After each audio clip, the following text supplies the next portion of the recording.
Antes de continuar, deixa o like e se inscreve no canal. Isso ajuda muito o nosso conteúdo a chegar a mais pessoas. E me conta nos comentários de onde você está assistindo. Tem dias que o silêncio pesa mais que qualquer fardo. Acordo antes do sol nascer. Sempre acordo. O corpo já sabe a hora sem precisar de relógio. Acendo o fogão a lenha, esquento o café requentado de ontem. Olho pela janela a mesma estrada de terra que não leva a lugar nenhum. Faz 3 anos que Valdir se foi. 3 anos que o silêncio tomou conta desta casa, como se fosse o dono do lugar. A luz da manhã começa a clarear o horizonte, tingindo o céu de um laranja queimado que anuncia mais um dia de calor seco. Estamos em pleno agosto, aqui no interior de Goiás. E a terra está rachada, sedenta, pedindo água que não vem. A poeira vermelha gruda em tudo. Nas janelas, nas roupas no varal, na pele, na alma. Tomo o café sozinha, em pé mesmo, encostada no batente da porta. Não faço mais cerimônia. Pra quê? Não tem ninguém aqui para ver, ninguém para conversar. Os vizinhos mais próximos moram a quase 3 quilômetros daqui. A vila fica a 8. Quando preciso de alguma coisa, pego a bicicleta velha e vou. Quando não preciso, fico. Depois do café, vou cuidar das galinhas. 7 ao todo. Elas ciscam no terreiro procurando migalhas entre a terra seca. Jogo o milho, troco a água do bebedouro, recolho 3 ovos mornos que ainda cheiram a palha. Guardo 2 para mim. Um vou levar para Dona Geralda na semana que vem, em troca de um pouco de rapadura. O sol vai subindo, e com ele vem o calor que pesa nos ombros como se fosse coisa física. Visto o chapéu de palha furado que era do Valdir, e vou verificar a horta nos fundos. Está quase tudo seco, só resistem a couve teimosa e uns pés de mandioca. Rego com a água que sobrou do banho de ontem. Cada gota conta. Volto para dentro quando o sol está a pino, porque lá fora não dá mais. O calor queima até a vista. Preparo um arroz simples com ovo e como devagar, mastigando cada garfo como se fosse tarefa. A comida não tem gosto. Ou talvez seja eu que esqueci o que é sentir gosto de alguma coisa. À tarde, costuro uns remendos numa camisa velha. Minhas mãos estão calejadas, as unhas curtas e sujas de terra. Mãos de quem trabalha, de quem não tem opção. Já fui mais vaidosa. Já me importei com essas coisas. Hoje, olho para as minhas mãos e vejo apenas ferramentas. Servem para plantar, colher, costurar, sobreviver. O vento começa a soprar no fim da tarde, trazendo um pouco de alívio e muito mais poeira. Fecho as janelas para não sujar tudo de novo. A casa fica escura, abafada, mas é melhor assim. Lá fora, o céu vai mudando de cor. Do azul desbotado para o dourado, depois para o rosa, até virar roxo e finalmente escurecer de vez. Acendo o lampião. A luz fraca desenha sombras compridas nas paredes descascadas. Sento na cadeira de balanço que era da minha mãe e fico ali balançando devagar, ouvindo o rangido da madeira velha e os grilos lá fora começando sua cantoria noturna. Penso em Valdir. Penso sempre. Na risada dele, no jeito que segurava a minha mão, nos planos que a gente tinha. Íamos reformar a casa, ter filhos, plantar um pomar grande. A vida tinha sentido quando ele estava aqui. Agora é só repetição. Dias iguais, um atrás do outro, sem cor, sem graça, sem motivo. Mas eu continuo. Não sei bem por quê. Talvez porque parar dói mais. Talvez porque, no fundo, ainda exista um fio fino de esperança de que algo mude. Ou talvez eu apenas não saiba fazer outra coisa se não continuar. Deito cedo, mas demoro a dormir. O colchão afundado guarda a memória de quando éramos 2. Agora sobra espaço. Sobra tudo.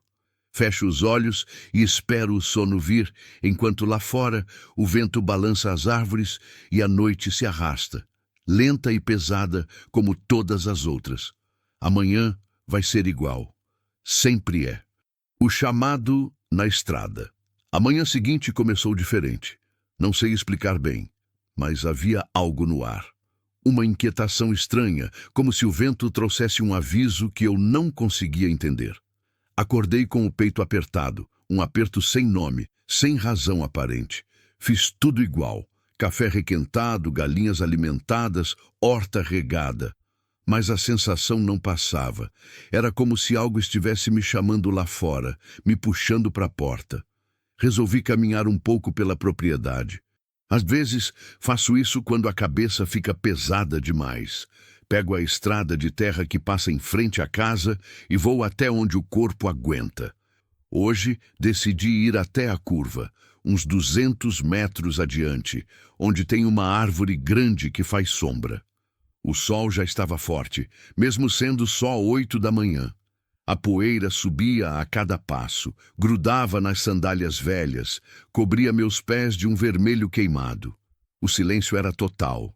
Nem passarinho, nem carro, nada. Só o barulho das minhas chinelas arrastando no chão e a respiração pesada. Quando cheguei perto da curva, vi. No começo, achei que fosse um saco de estopa jogado na beira da estrada. Ou talvez um animal morto. Mas algo me fez parar.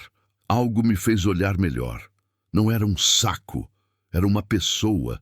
Meu coração disparou. Gelei por um instante, sem saber se me aproximava ou voltava correndo. Mas então vi um movimento leve.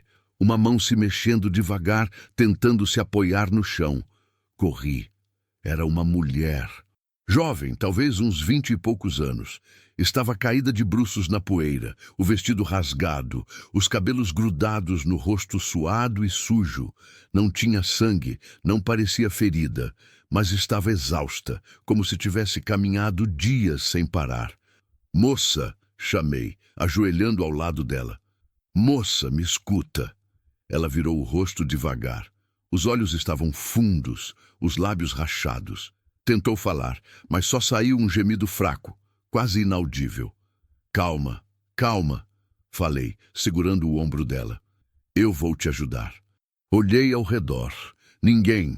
A estrada estava vazia como sempre. Não tinha carro, não tinha ninguém passando. Só eu e aquela mulher caída no chão, como se tivesse sido largada ali pelo destino. Tentei levantá-la, mas ela mal tinha força nas pernas. Era magra, mas o peso morto é sempre pesado. Passei o braço dela por cima do meu ombro e, com esforço, consegui erguê-la. "Vamos devagar", murmurei. "Minha casa é logo ali." Cada passo era uma luta. Ela tremia, as pernas bambas mal tocavam o chão direito. Eu suava, o sol queimando as costas, a poeira entrando pela boca, mas não parei. Não podia parar. Quando finalmente chegamos à varanda, meu corpo inteiro doía. Sentei ela numa cadeira velha e corri buscar água. Voltei com um copo cheio e segurei perto da boca dela. "Bebe, devagar." Ela bebeu desesperada, como quem nunca mais ia ver água na vida. Engasgou, tossiu, mas continuou bebendo. Quando acabou, apoiou a cabeça na parede e fechou os olhos. "O que aconteceu com você?" perguntei, mas ela não respondeu. Talvez não tivesse força. Talvez não quisesse falar. Entrei e busquei um pano molhado. Limpei o rosto dela devagar. Tirei a terra grudada, os fios de cabelo colados na testa. Por baixo da sujeira, dava para ver que era bonita. Olhos grandes, pele clara queimada pelo sol. Ela abriu os olhos e me olhou. Havia medo ali. Medo e algo mais. Desespero, talvez. Ou vergonha. "Você está segura aqui", falei baixo, mesmo sem saber se era verdade. Fiquei ali, agachada na frente dela, sem saber direito o que fazer. Não sou médica, não sou nada. Sou só uma viúva que vive sozinha no meio do nada. Mas tinha uma pessoa ali na minha frente, precisando de ajuda. E eu não podia simplesmente ignorar. Não sei bem por quê. Talvez porque, no fundo, eu saiba o que é estar caída, exausta, sem ter para onde ir. Talvez porque alguém, um dia, também poderia ter me ajudado quando eu mais precisei. Ou talvez porque pela primeira vez em 3 anos eu sentia que havia um motivo para acordar além de só esperar o dia passar. Levei ela para dentro, deitei no meu próprio colchão, o único que tinha. Cobri com um lençol limpo e fiquei ali, sentada numa cadeira ao lado, observando. Ela dormiu, respiração fraca, mas constante. E eu fiquei ali, pensando no que tinha acabado de fazer. Tinha trazido uma estranha para dentro de casa. Não sabia quem era, de onde veio, o que tinha acontecido, e por alguma razão que eu não conseguia explicar, isso não me assustava. Pela primeira vez em muito tempo, a casa não parecia tão vazia. Entre silêncios e verdades, ela dormiu o dia inteiro. Fiquei ali perto, fazendo pequenas coisas para me ocupar, remendando roupa, mexendo na panela, olhando pela janela, mas sempre voltando para ver se estava respirando, se estava bem. Era estranho ter alguém ali. A casa parecia menor, mais viva, como se acordasse de um sono profundo. No fim da tarde, ela se mexeu. Abriu os olhos devagar, confusa, olhando ao redor sem entender onde estava. Quando me viu sentada na cadeira, seu corpo enrijeceu. Calma, falei, levantando as mãos. Você está na minha casa. Te encontrei caída na estrada. Ela me olhou por um longo tempo, como se estivesse decidindo se podia confiar. Então, baixou os olhos e assentiu levemente. Quer água? Comida? Perguntei. Ela fez que sim com a cabeça. Preparei um caldo de galinha simples, com pedaços de mandioca e cenoura. Não tinha muito, mas era quente e ia ajudar. Levei numa tigela e sentei ao lado dela na cama.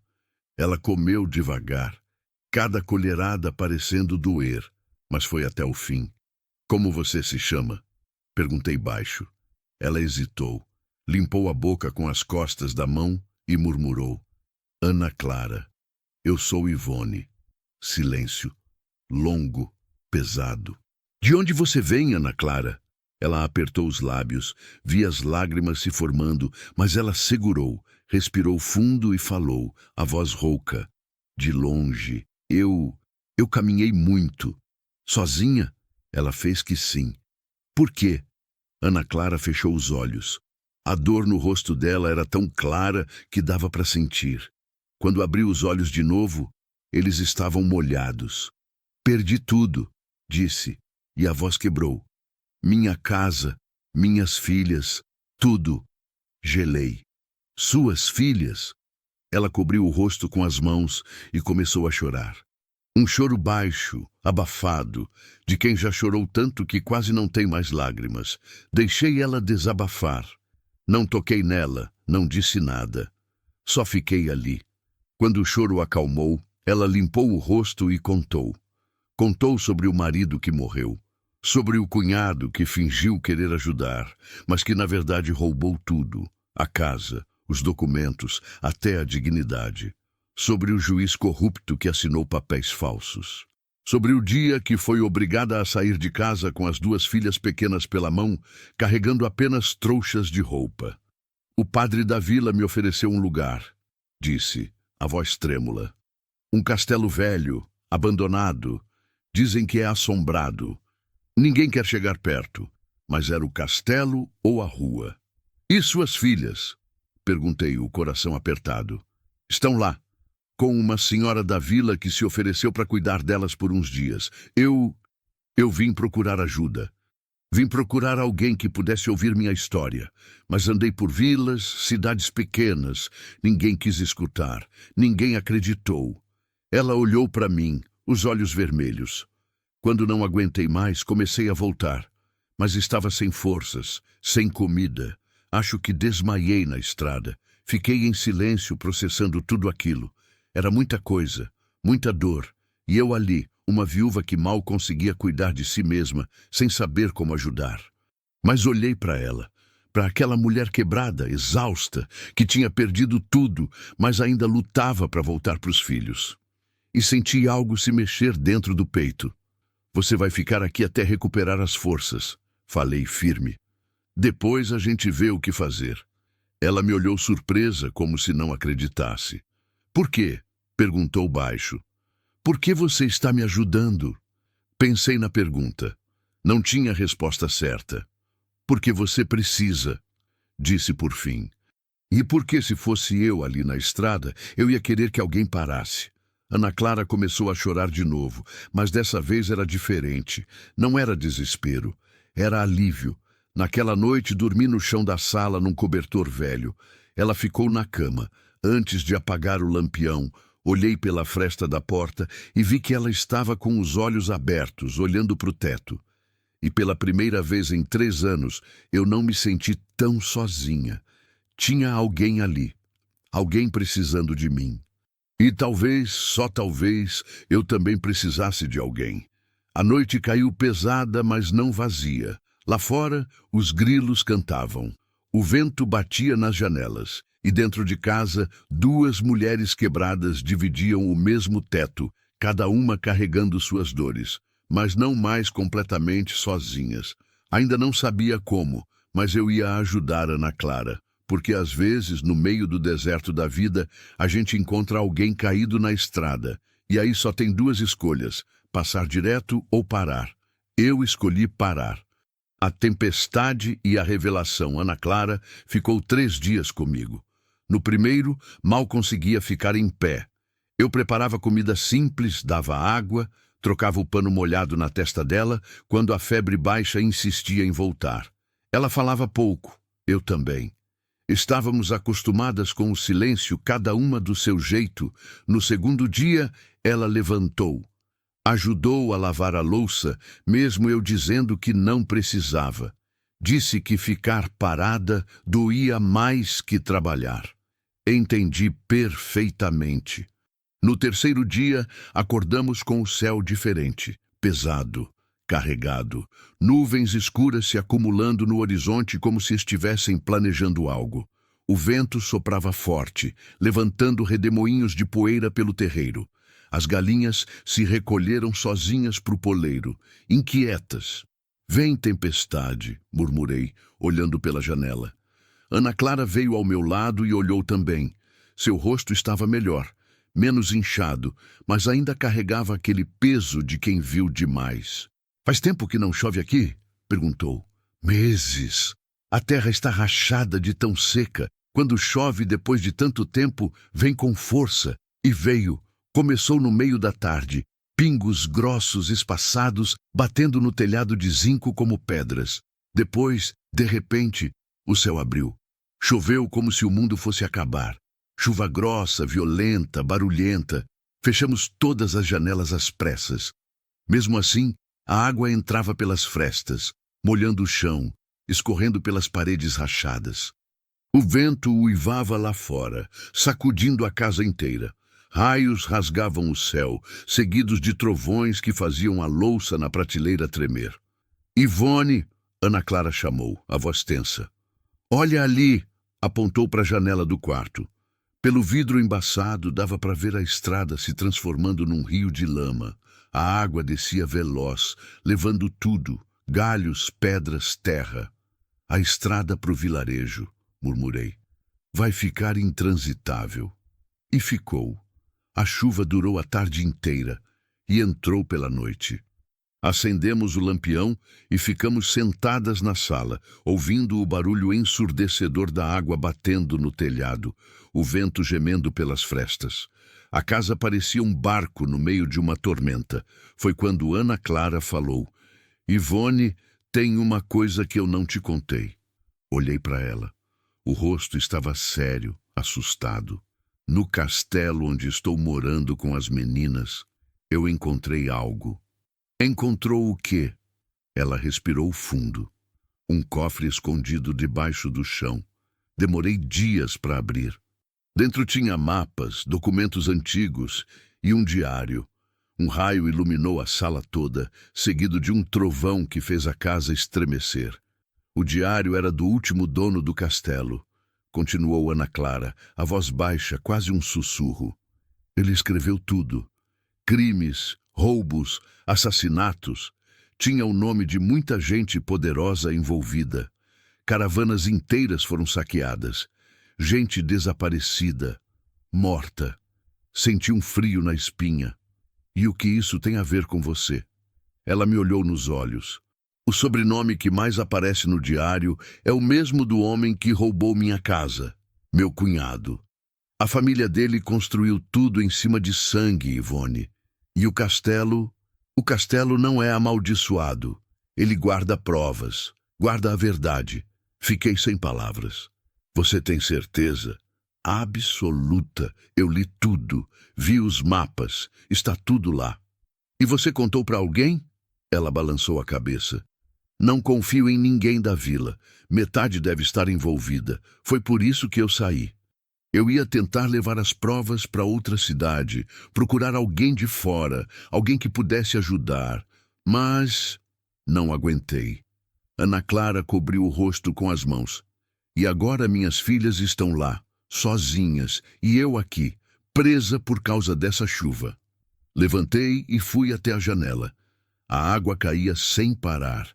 A estrada tinha virado um lamaçal impossível. Não dava para sair. Não dava para chegar em lugar nenhum. A chuva vai passar, falei, mais para mim mesma que para ela. E quando passar, a gente vai pensar no que fazer. Mas e se... Ana Clara começou, mas não terminou. Sabia o que ela estava pensando. E se alguém descobrir o cofre? E se algo acontecer com as meninas? E se for tarde demais? Sentei ao lado dela e segurei sua mão. Estava gelada, tremendo. Você não está sozinha, falei firme. A gente vai achar um jeito. Ela apertou minha mão de volta e assentiu, os olhos cheios de lágrimas. A noite foi longa, a chuva não parava. O vento uivava como se estivesse com raiva do mundo. Ficamos acordadas, sentadas uma perto da outra, cada uma perdida nos próprios pensamentos. Eu pensava em Valdir, em como ele sempre dizia que as coisas acontecem por um motivo, que a gente não cruza com as pessoas por acaso. Será que ele estava certo? Será que era por isso que eu tinha encontrado Ana Clara, para ajudá-la, para dar um sentido para minha vida vazia? Ou será que ela tinha me encontrado para me salvar também? A madrugada chegou e a chuva finalmente começou a diminuir. Primeiro virou uma garoa fina, depois parou. O silêncio que veio depois era ensurdecedor.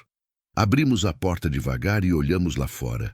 A estrada estava destruída, cheia de buracos, pedras, lama, mas o céu estava limpo, estrelas brilhavam. E no horizonte, a primeira luz do dia começava a aparecer.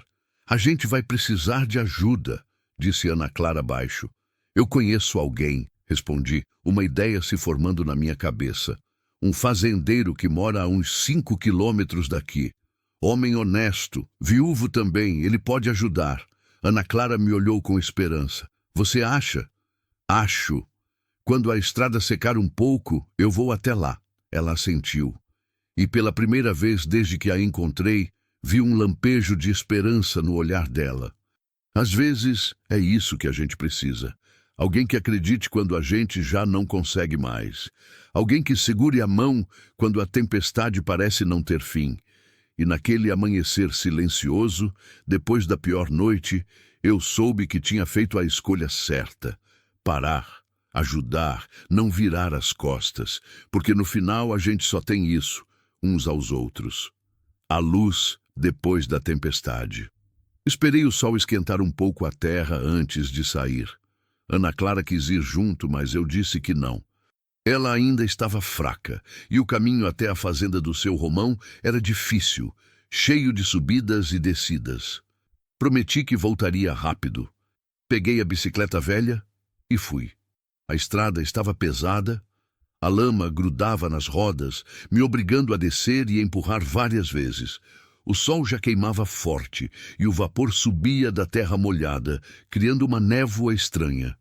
Levei quase 2 horas para chegar. Seu Romão estava no curral quando me viu. Homem alto, de costas largas, cabelos grisalhos e olhar firme.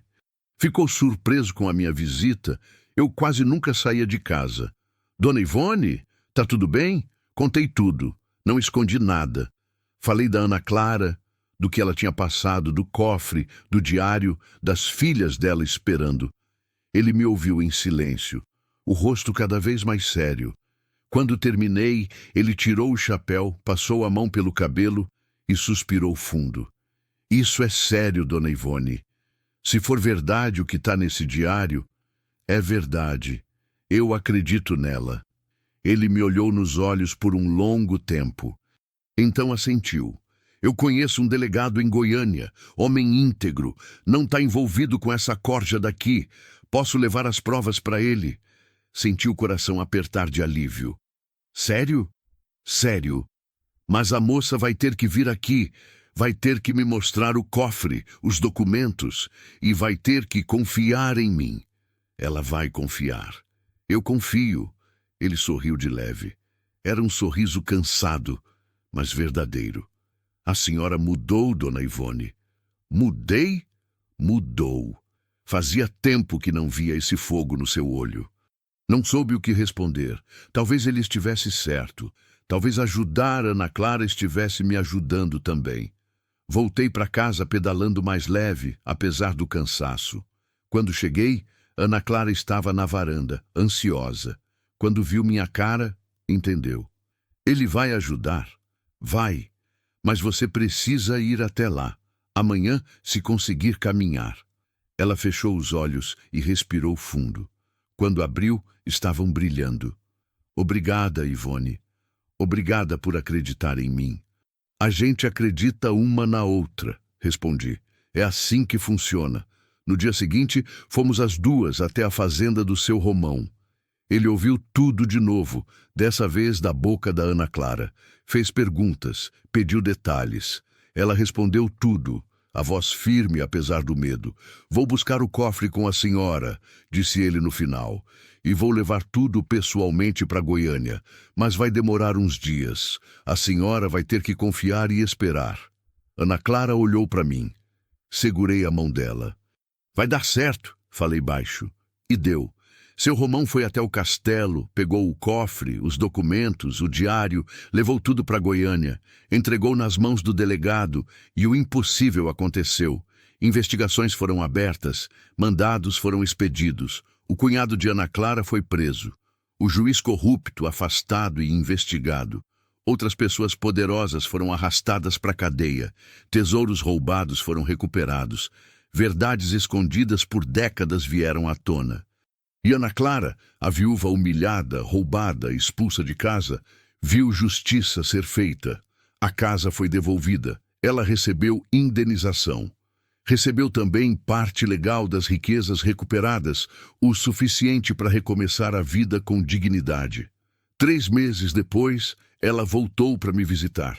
Estava diferente. O rosto tinha ganhado cor, os olhos tinham ganhado vida. Trazia as 2 filhas pela mão, meninas pequenas, de olhos grandes e sorrisos tímidos. Ivone, estas são minhas filhas, Maria e Joana. Ajoelhei na frente delas e sorri. Fazia tempo que eu não sorria de verdade. Olá, meninas. Elas me abraçaram. E algo dentro de mim, que estava quebrado há muito tempo, começou a se consertar. Ana Clara tinha comprado uma casa nova, matriculado as meninas na escola, aberto um pequeno negócio. E mais, tinha criado um projeto para ajudar outras mulheres que, como ela, tinham sido abandonadas, roubadas, esquecidas. Foi você que me salvou, Ivone, disse ela, os olhos marejados. Você podia ter passado direto. Podia ter fingido que não viu, mas não passou. Você também me salvou, respondi, e era verdade. Ela me olhou sem entender. Eu estava morrendo aos poucos aqui, expliquei. Sem motivo, sem sentido. Você me lembrou que ainda tem gente precisando de ajuda, que a vida ainda tem razão de ser vivida. Ana Clara me abraçou forte, e eu abracei de volta. Quando elas foram embora, fiquei na varanda vendo o carro sumir na estrada. O sol estava se pondo, pintando o céu de laranja e rosa. O vento soprava suave, trazendo cheiro de terra molhada e esperança. Pela primeira vez em 3 anos eu não me sentia vazia. Entrei em casa, acendi o lampião, preparei o café, sentei na cadeira de balanço. Mas agora, quando olhava para casa, não via mais só solidão. Via o lugar onde uma mulher caída na estrada tinha encontrado abrigo. Via o lugar onde 2 mulheres quebradas tinham se ajudado a levantar. Via o lugar onde a vida tinha voltado a fazer sentido. Amanhã eu ia acordar cedo de novo, ia cuidar das galinhas, regar a horta, caminhar pela estrada. Mas agora eu sabia, se encontrasse alguém caído no caminho, eu ia parar, sempre ia parar. Porque no fim das contas, é isso que nos torna humanos. Não virar as costas, estender a mão, acreditar que mesmo no meio do deserto, no meio da dor, no meio do nada, um encontro pode mudar tudo. E mudou. A poeira vermelha continuava ali, grudando em tudo. Mas agora, quando olhava para ela, eu via mais que secura. Via o caminho onde duas vidas se cruzaram e recomeçaram. Acordo antes do sol nascer. Sempre acordo. Mas agora, quando abro os olhos, não vejo mais apenas o teto rachado e a solidão pesada do quarto vazio. Escuto vozes na cozinha, risadas abafadas, o barulho de panelas batendo e o cheiro de café fresco. Café de verdade, não requentado. Invadindo a casa. Levanto devagar. Sinto as articulações reclamarem um pouco mais do que antes. A idade chega para todo mundo. Não tem como fugir. Mas hoje, aos 63 anos, carrego ela com uma leveza que não tinha antes. Coloco o roupão puído que já deveria ter jogado fora há anos, mas que insisto em usar porque foi presente da Maria. E caminho até a cozinha. Ana Clara está lá, mexendo algo no fogão. O cabelo, antes sempre preso e sem vida, agora cai solto pelos ombros com alguns fios grisalhos que ela nunca se importou em tingir. Está mais encorpada, mais forte, com aquela segurança de quem venceu batalhas e aprendeu que pode vencer outras. Bom dia, Dorminhoca, ela diz sem se virar, mas eu sei que está sorrindo. Que história é essa de Dorminhoca? Nem 6 horas ainda são. Para você que acordava às 4, isso é dormir até tarde. Sento na mesa que não é mais só minha, mas nossa. Depois que tudo se resolveu, depois que a justiça foi feita e Ana Clara reconstruiu a vida, ela não se esqueceu de mim. Nunca se esqueceu. Nos primeiros anos, ela vinha me visitar a cada 2 semanas. Trazia as meninas, trazia comida, trazia histórias de como estava transformando a dor em algo maior.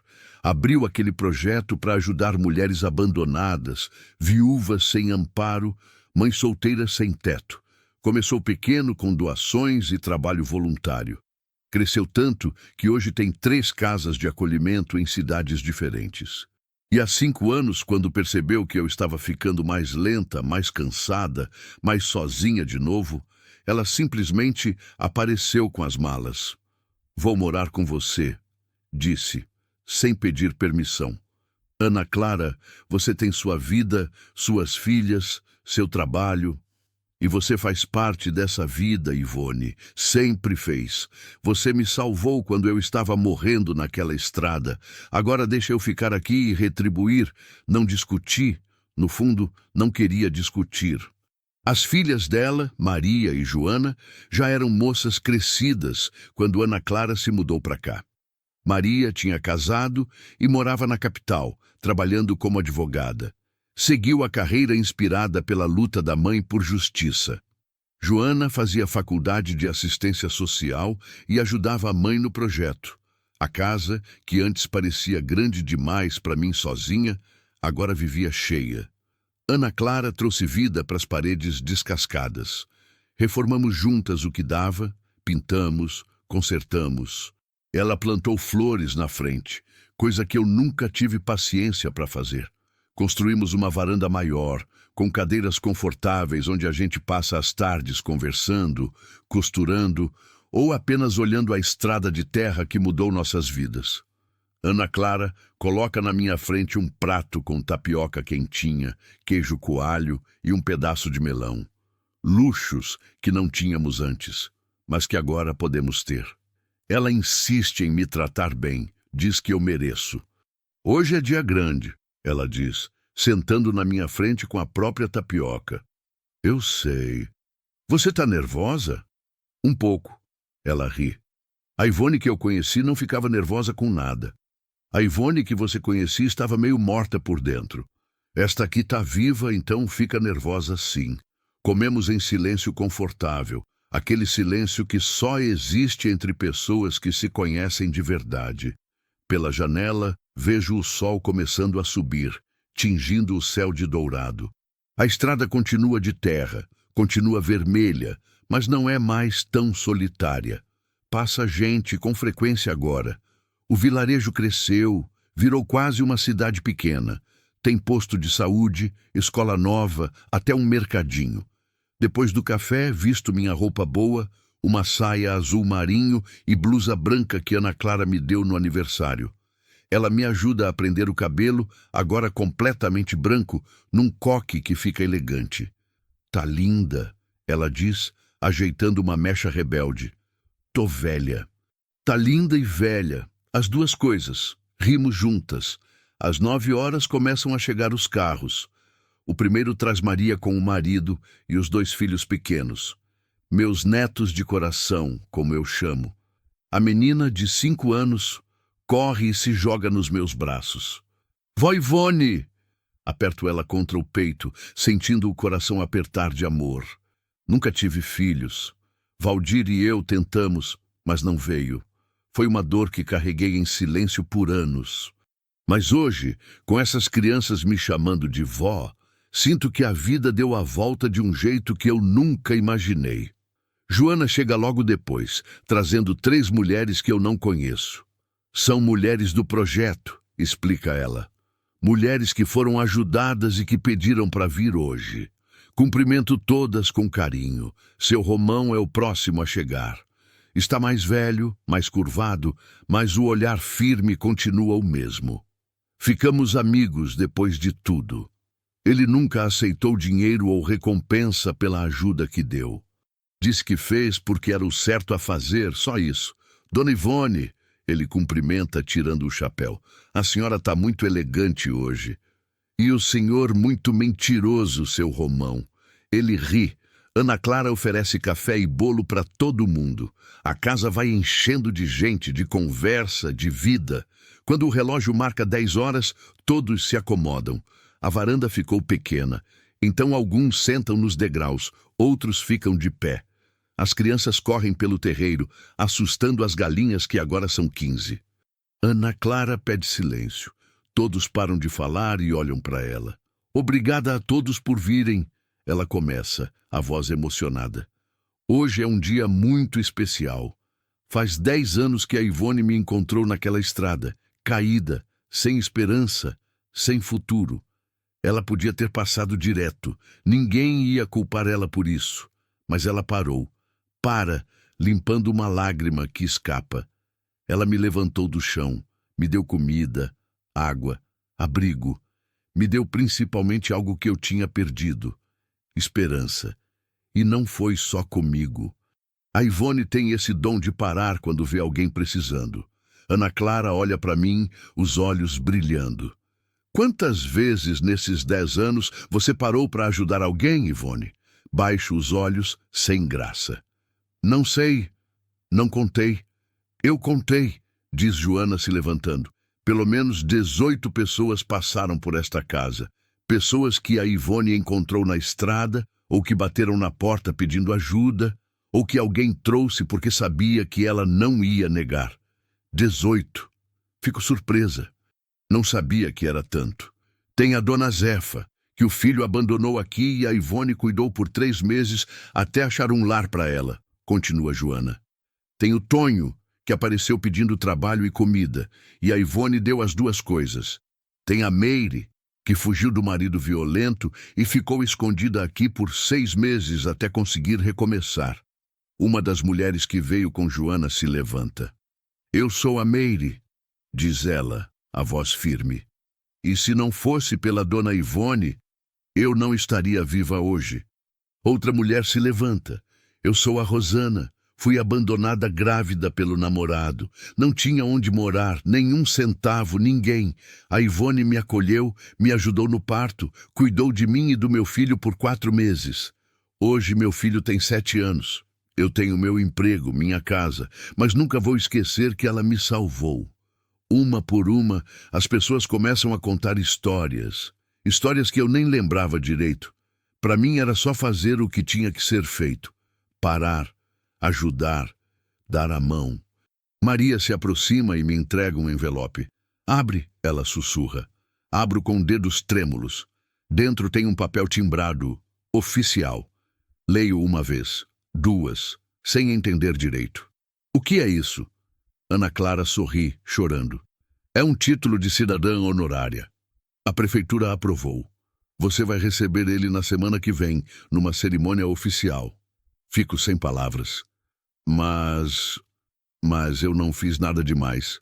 Fez sim, diz seu Romão com a voz grossa. A senhora fez a coisa mais importante que existe. Não virou as costas. Começo a chorar. Não consigo segurar. Ana Clara me abraça forte. Você mudou minha vida, Ivone. Mudou a vida de tanta gente. E hoje a gente queria que você soubesse disso. O resto da manhã passa num borrão de abraços, lágrimas e gratidão. Tem comida farta, bolo, refrigerante para as crianças. As pessoas conversam, riem, compartilham histórias. A casa nunca esteve tão cheia, tão viva, tão feliz. À tarde, quando quase todos já foram embora, fico sozinha na varanda com Ana Clara. O sol está começando a descer, pintando tudo de dourado. A poeira vermelha da estrada brilha na luz da tarde. Cansada? Ela pergunta. Um pouco, mas é um cansaço bom. Ficamos em silêncio balançando nas cadeiras. Ivone, você já pensou como seria se não tivesse me encontrado naquele dia? Penso na pergunta. Penso às vezes.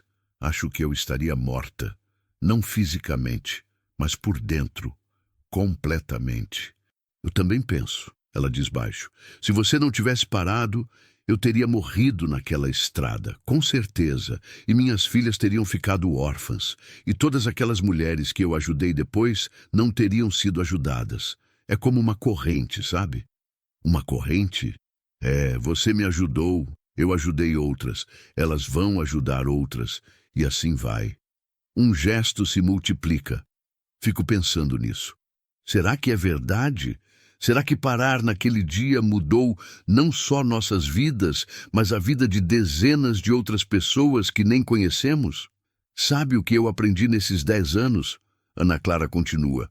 Aprendi que a gente não precisa fazer coisas grandiosas para mudar o mundo. Às vezes basta parar, basta olhar, basta estender a mão. Às vezes é assustador, admito, porque a gente nunca sabe no que vai dar. Quando eu te encontrei, eu não sabia sua história, não sabia se você era perigosa, não sabia de nada. Só sabia que você precisava de ajuda. E você deu, mesmo sem saber. Mesmo sem saber. Por quê? Por que você parou, Ivone? É uma pergunta que já me fizeram 1000 vezes, e a resposta nunca muda. Porque eu sei o que é estar caída e ninguém ver. Quando Valdir morreu, eu caí, não no chão, mas por dentro. E ninguém parou. As pessoas passavam, viam que eu estava mal, mas não paravam. Diziam que eu tinha que ser forte, que o tempo cura, que a vida continua. Mas ninguém ficava, ninguém segurava minha mão. Eu fiquei sozinha com minha dor até quase sumir dentro dela. Limpo uma lágrima que escapa. Então, quando eu vi você naquela estrada, vi eu mesma. Vi a dor, o desespero, a solidão e pensei, não, dessa vez alguém vai parar. Dessa vez alguém vai estender a mão, mesmo que seja eu, mesmo que eu também esteja quebrada. Ana Clara pega minha mão e aperta. Você me salvou, Ivone. Mas eu acho que eu te salvei também, não foi? Sorrio por entre as lágrimas. Salvou. A gente se salvou uma à outra. Ficamos ali até o sol se pôr completamente. Quando a noite cai e as estrelas começam a aparecer, acendemos o lampião. Agora temos energia elétrica, mas o lampião ficou por tradição. E entramos. Ana Clara prepara um chá de erva cidreira. Sentamos na cozinha, cada uma com sua xícara quente nas mãos. Você se arrepende de alguma coisa? Ela pergunta de repente. De ter ajudado as pessoas? Não. Da sua vida, de como as coisas foram. Penso bastante antes de responder. Eu me arrependo de ter desperdiçado 3 anos sozinha, afundando na tristeza, sem procurar ajuda. Me arrependo de ter deixado a dor me consumir daquele jeito. Mas não me arrependo do resto. Não me arrependo de ter te ajudado, de ter aberto minha porta para quem precisava, de ter dividido o pouco que eu tinha. Mesmo quando foi difícil, Ana Clara sorri. Eu também não me arrependo de nada, nem do sofrimento, porque ele me trouxe até aqui. Bebemos o chá em silêncio. Mais tarde, quando vou me deitar, paro na porta do quarto e olho para casa. Ana Clara está na sala lendo um livro. Pela janela, vejo a estrada iluminada pela lua cheia. Escuto os grilos cantando lá fora, o vento suave balançando as árvores. E penso em como a vida é estranha. 10 anos atrás, eu era uma mulher vazia, sem propósito, esperando apenas o fim. Hoje, sou cercada de amor, de gratidão, de sentido. Tudo porque, num dia qualquer, eu escolhi parar. Deito na cama e, antes de apagar a luz, sussurro uma oração de agradecimento. Agradeço por Valdir, por ter me amado enquanto esteve aqui. Agradeço por Ana Clara, por ter entrado na minha vida e não ter saído mais. Agradeço pelas pessoas que passaram por essa casa e me lembraram que eu ainda tinha algo a dar. E agradeço por ter aprendido, finalmente, que a vida não acaba quando perdemos alguém. Ela recomeça quando decidimos ajudar alguém. Na semana seguinte, vou à prefeitura receber o título. É uma cerimônia pequena, mas emocionante. O prefeito faz um discurso bonito sobre solidariedade e comunidade. Ana Clara chora. Eu tento não chorar, mas não consigo. Quando me entregam o papel emoldurado, com meu nome escrito em letras bonitas, Ivone Maria da Silva, cidadã honorária, sinto o peso dele nas mãos. Não é só papel. É o reconhecimento de que uma vida simples, vivida com empatia, vale alguma coisa. Depois da cerimônia, as pessoas me cumprimentam.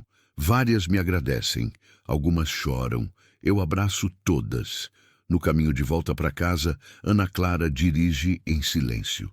Estou cansada, mas é um cansaço bom. Ivone? Ela chama quando estamos quase chegando. Sim? Obrigada por me deixar ficar. Obrigada por me deixar retribuir tudo que você fez. Você não precisa retribuir nada.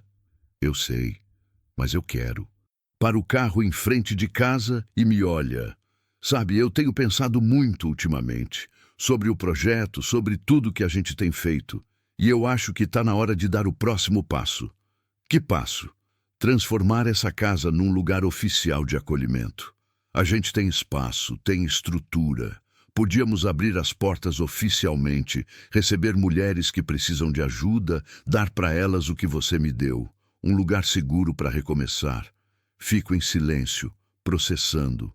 Mas essa é minha casa. Nossa casa. Eu sei, não seria para morar todo mundo aqui. Seria mais como um ponto de apoio, um lugar para onde direcionar quem precisa. A gente poderia ter quartos para emergência, uma cozinha comunitária, um espaço para reuniões. Podíamos fazer disso algo maior. Olho para casa. A casa que foi minha prisão por 3 anos. A casa que virou meu refúgio. A casa que se encheu de vida depois que abri as portas. Seria muito trabalho, digo devagar. Seria, mas a gente não ia estar sozinha. Tem as meninas, o seu Romão, várias pessoas que querem ajudar. E eu já tô velha, Ana Clara. Ela ri. Você tem 63 anos, não tá velha coisa nenhuma. Penso mais um pouco. Deixa eu pensar, tá? Claro, sem pressa. Entramos em casa. Preparo o almoço enquanto Ana Clara rega as plantas. Durante a refeição, fico quieta, pensando na proposta. Transformar a casa num lugar de acolhimento oficial. Abrir as portas de vez, ajudar ainda mais gente. É assustador, mas também é certo. À noite, quando estamos prontas para dormir, bato na porta do quarto de Ana Clara. Entra, ela diz. Sento na beira da cama dela. Eu pensei na sua proposta. Ela se senta, atenta. E eu acho que você tem razão. A gente pode fazer mais. A gente deve fazer mais. Ana Clara sorri enorme e me abraça forte. Obrigada, Ivone. Obrigada por confiar. Obrigada a você por me lembrar que ainda tenho muito a dar. Nos meses seguintes, trabalhamos duro. Reformamos 2 quartos nos fundos. Transformamos o antigo depósito em cozinha comunitária. Seu Romão ajuda com a parte pesada, carpintaria e reparos. Maria consegue doações de móveis e roupas de cama. Joana faz todo o trabalho burocrático para legalizar o espaço. E 6 meses depois, abrimos oficialmente a Casa Ivone, nome que Ana Clara insistiu em dar e que eu tentei sem sucesso mudar. No dia da inauguração, tem fita sendo cortada, discurso, muita gente. Mas o melhor momento vem depois, quando recebemos a primeira pessoa. É uma moça jovem, não deve ter mais de 22 anos. Está grávida, com uma barriga de 6 meses saltando por baixo da blusa surrada. Tem um olho roxo, o lábio rachado, e nos olhos aquele olhar que eu conheço bem. Medo, desespero, falta de esperança. Ana Clara a recebe na porta. Conversa baixinho, oferece água, comida. A moça chora. Conta que fugiu do namorado que batia nela, que não tem família, que não tem para onde ir. Você tem sim, diz Ana Clara suavemente. Você tem aqui. A moça olha para mim, que estou na cozinha preparando um caldo quente. A senhora é a dona Ivone? Pergunta com voz trêmula. Sou eu. Me falaram de você. Disseram que a senhora ajuda quem precisa. Levo o prato até ela e coloco nas mãos geladas. Come, depois a gente conversa. Ela come devagar, cada colherada parecendo doer. Quando termina, limpa a boca e me olha nos olhos. Obrigada, sussurra. Não precisa agradecer. Só precisa ficar e deixar a gente te ajudar. Ela acena com a cabeça, as lágrimas escorrendo livres agora. E naquele momento, olhando para aquela moça que acabamos de tirar da rua, sinto o círculo se completar. Eu ajudei Ana Clara. Ana Clara me ajudou de volta. E agora, juntas, estamos ajudando outra pessoa, que vai ajudar outra, que vai ajudar outra. Uma corrente sem fim de empatia, solidariedade, humanidade. Hoje, 5 anos depois da abertura da Casa Ivone, já passaram por aqui mais de 60 mulheres. Algumas ficaram dias, outras meses. Algumas reconstruíram a vida e foram embora. Outras ficaram por perto, ajudando no projeto, retribuindo o que receberam. A Casa Ivone virou referência na região. Quando alguém não tem para onde ir, mandam para cá. Quando uma mulher foge de violência, trazem para cá. Quando uma mãe solteira não aguenta mais, encaminham para cá. E a gente recebe todas. Não porque somos santas ou heroínas, mas porque entendemos a dor de estar caída e ver o mundo passar sem parar. Entendemos porque já estivemos lá. Ana Clara e eu continuamos morando aqui. Ela gerencia o projeto, cuida da parte burocrática, busca doações, conversa com autoridades. Eu faço o que sempre fiz, cozinho, ouço, acolho. É o que sei fazer. É o que eu nasci para fazer, só não sabia. Às vezes, quando a casa está cheia e tem gente conversando na sala, crianças brincando no terreiro, comida no fogo, eu paro e olho tudo. E me lembro daquela manhã, 10 anos atrás, quando acordei vazia, sem propósito, esperando apenas o fim. E me lembro de ter encontrado Ana Clara caída na estrada, de ter parado, de ter estendido a mão, e de como aquele gesto simples mudou tudo, não só para ela, para mim também. Porque às vezes, quando a gente salva alguém, a gente se salva junto. Às vezes, quando a gente estende a mão, quem é levantado somos nós. E às vezes, no meio da poeira vermelha, no meio da solidão, no meio do silêncio que sufoca, encontramos um chamado, o chamado de parar, de olhar, de não virar as costas. e de lembrar que, no fim das contas, é isso que nos faz humanos, a capacidade de ver a dor do outro e fazer dela nossa, a coragem de ajudar mesmo quando estamos quebrados também, a certeza de que nenhum gesto de bondade é pequeno demais, porque um gesto se multiplica, uma vida salva outras, e um dia, no meio da estrada vermelha, alguém vai parar, como eu parei. Como Ana Clara agora para. Como as mulheres que passaram por aqui vão parar quando encontrarem alguém caído no caminho. E assim, silenciosamente, o mundo vai mudando. Um gesto de cada vez, uma mão estendida de cada vez, uma pessoa salva de cada vez, até que, quem sabe, ninguém mais fique caído na estrada esperando que alguém pare. Porque todos nós teremos aprendido a parar, a ver, a estender a mão, e a lembrar que, no final, é isso que importa. Não o quanto acumulamos, mas o quanto dividimos. Não o quanto guardamos, mas o quanto doamos. Não quantas pessoas nos serviram, mas quantas pessoas servimos. E quando eu morrer, e sei que esse dia está mais perto do que distante, quero ir em paz, sabendo que minha vida valeu a pena. Não porque fui rica, famosa ou importante, mas porque num dia qualquer, numa estrada de terra vermelha, eu parei e escolhi não virar as costas. E essa escolha mudou tudo, para sempre.